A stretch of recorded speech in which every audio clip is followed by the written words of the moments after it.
আমার নাম মমিতা। আমার স্বামীর নাম রাকেশ। আমার স্বামী বড় একটা কোম্পানির সিনিয়র অফিসার। কোম্পানির নাম বলা বাহুল্য।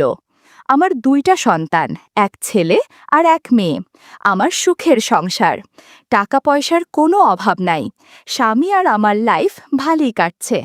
কিন্তু আমরা আর কোনো সন্তান নেব না, যে কারণে চিকিৎসা করিয়েছি। তাই মনের আনন্দে আমি স্বামীর সাথে কাজ করতে পারি, যার ফলে আমি আরও সুন্দর ও ভালো স্বাস্থ্যবতী হচ্ছি। আমার উচ্চতা 5 ফুট 1 ইঞ্চি। আমার স্বামীর সাথে কোনো পার্টিতে গেলে আমাকে স্বামীর কলিগরা প্রশংসা করে, কিন্তু কোনো দিন আমি স্বামী ছাড়া অন্য কোনো পুরুষের সাথে সময় কাটাইনি। এখন আসল ঘটনা বলি। আমার স্বামী মাঝে মাঝে অফিসের কাজে বাইরে যায় 4-5 দিনের জন্য। তখন আমার সন্তানদের নিয়ে বাসায় একা থাকি। একা বললে ভুল হবে, স্বামীর বুড়ো মাও থাকেন আমাদের সাথে। উনি বুড়ো হয়ে গেছেন আর শারীরিক অসুস্থতার জন্য সারা দিন রাত বিছানায় থাকেন। রাতে আমার ছেলে তার দাদুর সাথে ঘুমায়, আর আমি আর আমার 3 বছরের মেয়ে এক বিছানায় ঘুমাই। এই রকম জীবন চলছিল। হঠাৎ আমার স্বামী অফিসের কাজে বাইরে যান আর আমাকে বলেন এবার 5 দিন থাকবেন। আমি বললাম, এ আর কি, তুমি তো অনেক সময় যাও আমাদের রেখে। তখন স্বামী বলল, তা ঠিক, তবে এবার তোমাকে একটা কাজ করে দিতে হবে আমাকে। তুমি আজ রাতে আমার কিছু অফিসের ফাইল রেখে যাচ্ছি, তুমি এই ফাইলগুলা একটু দেখে মিলিয়ে রাখবে, কেমন? এই বলে আমাকে উনি চলে গেলেন। রাতের বেলায় আমি ফাইলগুলা দেখি আর সব কাজ রেডি করে রাখি, কিন্তু একটা কাজে কিছু ঝামেলা মনে হচ্ছে। আমি স্বামীকে বললাম। আমার স্বামী আমাকে বললেন, আচ্ছা, যা পারছো তাই যথেষ্ট। আমি আর কিচ্ছু বললাম না। রাতে ফাইলগুলা দেখতে দেখতে 1টা হয়ে যায়। আমি ফাইলগুলা রেখে ঘুমিয়ে পড়ি। পরদিন শাশুড়িকে খাইয়ে দাইয়ে বাড়ির যা কাজ ছিল তা করে রাতে আর কোনো কাজ ছিল না, তাই জলদি ঘুমিয়ে পড়ি। 3 দিন হয়ে গেছে স্বামী যাওয়ার। 3 দিনের দিন বিকালে স্বামী আমাকে ফোন দিয়ে বলেন, একটা প্রজেক্টের কাজ যেটা আমি মিলাতে পারি নাই সেটার কথা বললেন। এই কাজটা কাল অফিসে পৌঁছাতে হবে আর ফাইলের কোনো কাজ হয়নি। আমি বললাম, এটা তো বললাম পারিনি। তখন স্বামী বললেন, চিন্তা কর না, আমার এক পুরানা কলিগ আছে, উনি আজ আমাদের বাড়ি আসবেন আর রাতে এই কাজ করে পরদিন নিয়ে যাবেন। উনার নাম আকাশ মিত্র। আমি বললাম, রাতে কি উনি আমাদের বাড়ি থাকবেন? আমার স্বামী বললেন, হ্যাঁ, উনাকে গেস্ট রুমে জায়গা করে দিতে। আরও বললেন, উনি একটু বেশি চা খান আর কথা বলেন, তুমি বিরক্ত বোধ কর না। পরদিন ফাইল না গেলে আমার চাকরি নিয়ে টানাটানি হয়ে যেতে পারে। আমি বললাম, আচ্ছা, তুমি উনাকে কি বলে ডাক? তখন আমার স্বামী বলল, কাকা বলে ডাকি, তুমিও কাকা ডেক, উনি খুশি হবেন। আর শোনো, উনি শুধু আমার কথার উপরে অনেক দূর থেকে আসছেন। আগে তিনি আমাদের অফিসে কাজ করতেন আর এই রকম কাজ বেশি বোঝেন, তাই আমি বলাতে রাজি হয়েছেন। আর আমি ওনাকে বিশ্বাস করি, অনেক শান্ত ও ভালো একজন লোক। আমি বলি, আচ্ছা, উনি কখন আসবেন? উনি সন্ধ্যার দিকে আসবেন। আমি বললাম, আচ্ছা ঠিক আছে। এই বলে স্বামী ফোন রেখে দিলেন। আমিও এ নিয়ে মাথা ঘামাইনি। আমার ছেলে মেয়ে স্কুল থেকে চলে আসলে আমি তাদেরকে খাইয়ে, নিজে খেয়ে আর শাশুড়িকে খাইয়ে একটু ঘুমিয়ে নিই। ঘুমের মধ্যে আজে বাজে স্বপ্ন দেখি, কিচ্ছু মনে নাই। যখন ঘুম ভাঙে তখন বিকাল 5টা বাজে। আমি উঠে শাশুড়ির সাথে দেখা করে আসার সময় স্বামীর সব কথা বলি। শাশুড়ি বললেন, ঠিক আছে বৌমা, খেকা যখন পাঠাচ্ছে কোনো সমস্যা হবে না। এই বলে উনি শুয়ে থাকলেন। আমি সন্ধ্যার কাজ করে বসে টিভি চালিয়ে বসে আছি আর ছেলে মেয়েরা তাদের পড়ার ঘরে। রাত তখন 8টা বাজে। এমন সময় দরজায় কলিং বেল বাজে। আমি আমার শাড়ি ঠিক করে গিয়ে দরজা খুলি। দরজা খুলে দেখি একজন বয়স্ক লোক দাঁড়িয়ে আছেন, হাতে মিষ্টির প্যাকেট। আমি তখন বললাম, কে আপনি, কাকে চাচ্ছেন? তখন লোকটা বললেন, এটা রাকেশের বাসা না? আমি বললাম, হ্যাঁ, আমি ওনার স্ত্রী। তখন লোকটা বললেন, আমি আকাশ মিত্র। আমি তখন দরজা থেকে সরে গিয়ে বলি, সরি, আপনার কথা আমার স্বামী বলেছিলেন, আমি না চিনার কারণে আপনাকে প্রশ্ন করলাম। তখন লোকটা বললেন, তা এমন কি, আমি তোমার প্রশ্নে কিচ্ছু মনে করিনি। আরে, এরকম প্রশ্ন করা স্বাভাবিক। আমি একটা জিনিস লক্ষ্য করলাম যে উনি আমার সাথে কথা বলার সময় নর্মালভাবে বলছিলেন। আমার তখন মনে হলো আমার স্বামী বলেছিলেন ভালো মানুষ। অন্য কেউ হলে আমার দিকে তাকিয়ে কথা বলতো। যাক, ভালো লোক। এরই মধ্যে উনাকে আমাদের ড্রয়িং রুমে নিয়ে আসি। উনি আমার পিছন পিছন আসছেন। আমি ওনাকে বললাম, আমার স্বামী বলেছেন আপনাকে কাকু বলে ডাকতে। উনি বললেন, হ্যাঁ, রাকেশ আমাকে কাকুই ডাকে, আপনিও ডাকবেন কাকু, কোনো সমস্যা নেই আমার। আমি বললাম, আপনি বসেন, আর হ্যাঁ, আমি আপনার অনেক ছোট, আমাকে নাম ধরে ডাকবেন। উনি হেসে বললেন, আচ্ছা। আমি ওনার জন্য কফি আর কিছু নারিকেলের নাড়ু নিয়ে আসি। উনি বললেন, আরে এসব কেন? আমি খেতে আসিনি, আমি তোমার স্বামীকে হেল্প করার জন্য আসছি, আর আমার এত খাওয়ানো লাগবে না। আর হ্যাঁ, তোমার নাম বললা না, আপনাকে কি নামে ডাকবো আমি? সরি বলে ওনাকে বলি, আমার নাম মমিতা, আপনি মমি ডাকবেন। বেশ কিছুক্ষণ গল্প করার পর আমি রাতের খাবার রেডি করি। এরই মধ্যে রাত 10টা হয়ে যায়, আর আমার ছেলে মেয়েরা ড্রয়িং রুমে ওনাকে পেয়ে ওনার সাথে গল্প করতে শুরু করে। আমি একবার এসে তাদেরকে বললাম, আর ডিস্টার্ব কর না, এখন খেয়ে ঘুমাতে চলো। তখন রাতের খাবার খেয়ে আমি ঘর থেকে বের হয়ে আমার ঘরে এসে একটা নাইটি বের করি। বের করে মনে পড়ে আমার তো কোনো গাঢ় কাপড়ের নাইটি নাই, সব হালকা। আমি নাইটি পরলে একটু সমস্যা হতে পারে, না, নাইটি পরে ওনার সামনে যাব না, যদি উনি কিচ্ছু মনে করেন। তাই আমি আর নাইটি পরিনি, শাড়ি পরেই থাকি, আর ফ্রেশ হওয়ার জন্য বাথরুমে ঢুকি। তখন মনে পড়ে স্বামীর সাথে তো যোগাযোগ করিনি, তাই আমি তাড়াতাড়ি ফ্রেশ হয়ে এসে আমার স্বামীকে ফোন দেই। তখন ওনার সাথে যা কথা হয় তা সব বলি, আর এও বলি উনি আসলে ভালো মানুষ। আমার স্বামী বলেন, বললাম না, দেখবে তোমার ভালো লাগবে ওনার সাথে কথা বলতে। আমি বললাম, উনি আমাকে ওনার সাথে রাত জেগে ওনাকে সঙ্গ দেওয়ার কথা বলেছে। তখন স্বামী বললেন, ভালো, তুমি শিখে নিতে পারবে, পরে আর কারো সাহায্য লাগবে না। আরও আমাদের কিছু কথা বলে ফোন রেখে দেই। ফোন রাখার পরে আমি ভাবি একজন ভিন্ন জাতের লোক আমাদের বাড়িতে আমাদের কাজ করার জন্য এসেছে, আর আমি সেই লোকের সাথে রাতে থাকব। রাতের কথা মনে হতেই আমার কেমন যেন অস্বস্তি হতে লাগলো। আর হ্যাঁ, উনার বয়স সম্ভবত 49-50 হবে, তবে দেখে বোঝা যায় না এরম বয়স। এরই মধ্যে রাত 12টা বেজে যায়, তাই আমি আর দেরি না করে উনার রুমে যাই। যাওয়ার আগে শাশুড়ির রুমে গিয়ে দেখি উনি ঘুমাচ্ছেন। রাতে উনি ঘুমালে আর কোনো খবর নাই, তাই তেমন কিছু ভাবিনি, আর ভাবার কোনো কারণ নেই। আমি তো আর উনার রুমে খারাপ কোনো উদ্দেশ্য নিয়ে যাচ্ছি না, তাই আমি উনার রুমে গিয়ে দেখি উনি কাজ করছেন। আমাকে দেখে উনি তাকালেন আমার দিকে, আমিও উনার দিকে তাকালাম। মিচকি একটা হাসি দিলেন। আমি ভাবলাম আমি আসছি দেখে হয়তো তাই, আর কিচ্ছু বললাম না। আমি গিয়ে উনার সামনের সোফায় বসলাম।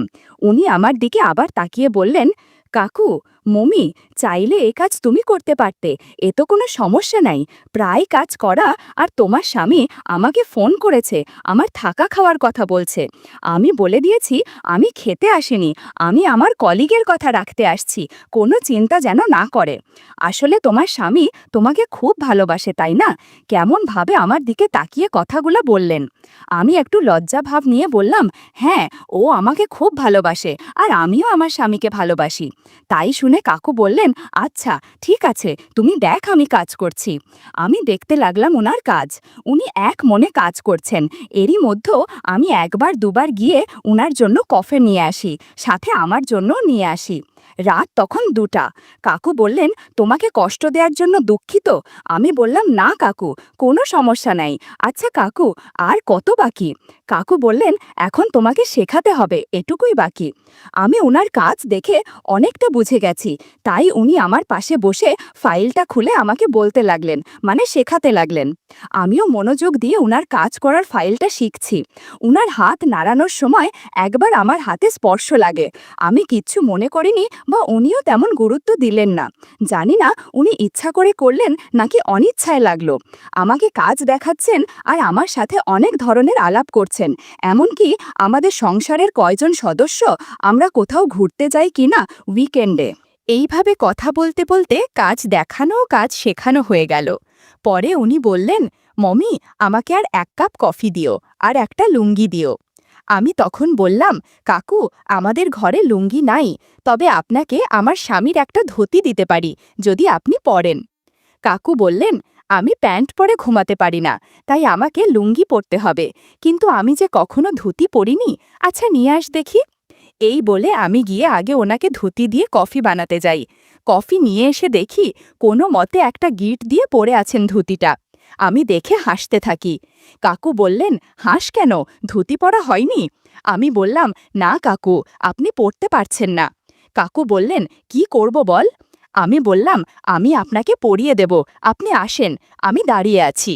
উনি ধুতি তুলে আমাকে বললেন পরিয়ে দিতে। আমি কি করব কিচ্ছু বুঝতে পারছি না। এই সময় কিছু আপত্তিকর ঘটনাও ঘটে। বন্ধুরা, ইউটিউবের কড়া নিয়মের কারণে এসব ঘটনা সরাসরি বলা যাচ্ছে না। তোমরা কমেন্টে দেয়া লিংক থেকে আমার ওয়েবসাইট ভিজিট করো, সেখানে একদম খোলামেলা গল্প দেয়া আছে। আমি কোনো মতে কাপা হাতে কফির কাপ দিয়ে চলে আসব। এমন সময় কাকু বললেন, আরে মমি, বসে আমার সাথে কফি খেয়ে কাপটা নিয়ে যাও। আমি কি আর করব, অজ্ঞতা বসতে হলো। উনার পাশে বসে আমি কফি খাচ্ছি, কিন্তু কেন জানি বারবার অদ্ভুত চিন্তা মাথায় ঘুরোচ্ছিল। কফি খেতে খেতে বললাম, কাকু, আপনি একটু ফ্রেশ হয়ে আসেন। এই সময় কাকু বললেন, ও সরি মমি, জানি না আজ কেন এমন হলো। আর এদিকে আমি অস্বস্তিতে পড়ে গেলাম। আমি বললাম, কাকু, যা হওয়ার হয়েছে আর না, আর দয়া করে আপনি আমার সম্মান রক্ষার জন্য কাউকে বলবেন না। এই বলে আমি কাকুর মোবাইলে তাকিয়ে দেখি রাত ৩:৫০ বাজে। কাকু ৩টে থেকে কাজ শুরু করেছেন, মানে ৫০ মিনিট ধরে কাজ করেছেন। আমি বললাম, কাকু, এখন ছাড়েন, আমি যাই। আর আপনি কাল কখন অফিসে যাবেন? কাকু বললেন, এই ১২টা বা ১টার দিকে যাব। আমি বললাম, ঠিক আছে, আপনি ফ্রেশ হয়ে ঘুমান, আমিও জয়ী। এই বলে আমি আমার রুমে চলে আসি। সকাল ১০টার দিকে ঘুম ভাঙলে আমি তাড়াহুড়ায় উঠে পড়ি। উঠে বাথরুমে গিয়ে হাতে মুখে পানি দিয়ে বের হয়ে দেখি শাশুড়ির রুমে কাকু বসে গল্প করছেন। আমি তাদের দেখে কাছে যাই, আর কাকু বলেন, মমি, উঠেছ? মাঝি, আপনার বৌমা খুব ভালো, রাতে আমার সাথে থেকে আমাকে কাজে সাহায্য করেছে, তাই একটু ঘুমালো বেশি করে। শাশুড়ি বললেন, হ্যাঁ, আমার বৌমা ভালো। আর এই মেয়েটাকে এত করে আমি বলি আমাদের কি অভাব আছে। না, মেয়েটা আমার কথা শুনেই না, বলে সেও তার স্বামীর মতো স্বামীর কাজে সাহায্য করবে। আমি আর বাধা দিইনি, তাই তো রাতে আপনার কাজে সাহায্য করল। আর যদি শিখে থাকে তাহলে কাজে লাগাবে। আমি বললাম, কাকুর মতো ভালো মানুষ আমি আজ অবধি দেখিনি। উনি হাসি খুশি থাকেন আর মজার মজার কথা বলে কি করে যে সময় পার হয়েছে বুঝিনি। আচ্ছা মা, আপনারা গল্প করেন, আমি আপনাদের জন্য কফি নিয়ে আসি। আর মা, তোমার আদরের নাতি নাতনিরা কোথায়? শাশুড়িমা বললেন, তুমি ঘুমাচ্ছিলে বলে আর তারা তোমায় ডাকেনি। তোমার মেয়ে কফি বানিয়ে দিয়ে আমাদের খাইয়ে স্কুলে চলে গেছে। কি বল মা, রুহি কফি বানাতে পারে? যাক, ভালোই হয়েছে। কাকু আমার দিকে তাকিয়ে একটু মিচকি হাসলেন। আমিও হাসলাম। বললাম, আচ্ছা ঠিক আছে, আবার নিয়ে আসি।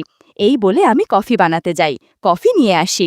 কফি খেয়ে আমি রান্না বান্না করতে থাকি। তখন রান্না কি করব, শুধু রাতের কথা বারবার মনে হচ্ছে।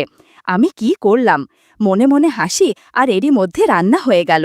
খাবার ডাইনিং টেবিলে রেখে আমি কাকুর রুমে কাকুকে ডাকতে গিয়ে দেখি কাকু স্নান করার জন্য রেডি হচ্ছেন। আমি যেতেই বললেন, মমি, কিছু বলবে? আমি বললাম, আমি আপনার খাবার রেডি করে টেবিলে নিয়ে আসছি, জানি না যে আপনি এখন স্নান করবেন।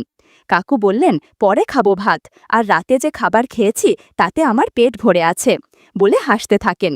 আমিও মুচকি হাসি দিয়ে বললাম, কাকু, কি যে বলেন না আপনি। ভাত না খেলে রাতে যে পরিমাণ গুড়ের রস আমাকে খাইয়েছেন তাতে শরীর খারাপ হবে। কাকু বললেন, না, আমার কিছু হবে না। ওই, আচ্ছা তুমি স্নান করেছ? আমি বললাম, হ্যাঁ, রাতে আমি স্নান করে নিয়েছি।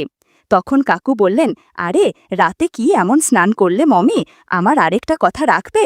আমি বললাম, কাকু, আর হেয়ালি করবেন না, সরাসরি বলে ফেলুন, আমি আপনার সব কথা শুনতে রাজি, আমি আপনাকে যা বলবেন তাই করব।